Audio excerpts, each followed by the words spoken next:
Maaaring alam mo na, pero handa ka na ba? The longest holiday of our life is retirement. Pero ito yung reality, hindi siya bakasyon na may sweldo ka. Ikaw yung gagasto sa bawat araw na wala ka ng income. So ang tanong, may pambayad ka na ba sa habang buhay na bakasyon mo? Let's make this real and do the math. Sa panahon ngayon, 1,000 a day is normal na lang sa pagkain, sa bills, pamasahe, and konting comfort.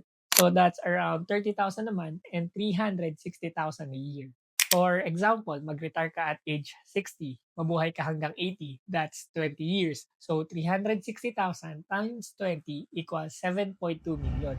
At of course, basic pa lang yan. Wala pa yung pang-hospital, maintenance, emergencies, at hindi pa kasama ang inflation.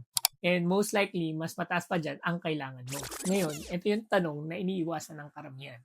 Kung wala kang aasahan, walang magbibigay sa'yo, at walang sasalo sa'yo, saan mo kukunin yung pangbubuhay mo araw-araw?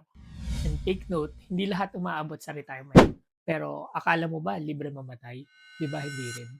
May hospital bills, pagpapalibing, at gastos sa maiiwan mo sa pamilya. At eto pa, dahil sa hirap na buhay ngayon, hindi lang mahirap mag-ipon. Mahirap na rin ang mangutang. Dati pwede kang umutang pag kinakapos. Ngayon, lahat pagod na rin. Lahat may sariling problema. Hindi ka rin makakaasa na may sasalo sa'yo. So either way, mapunta ka man sa retirement o hindi, kailangan handa ka. Kasi ang bahala na today, nagiging wala na later. Habang may income ka pa, mag-ipon ka, mag-invest ka, at magplano ka. Hindi para maging mayaman agad, kundi para hindi ka maging pabigat balang araw. Kasi sa dulo, retirement is not about stopping to work. It's about having the freedom to live nang hindi ka umaasa sa iba.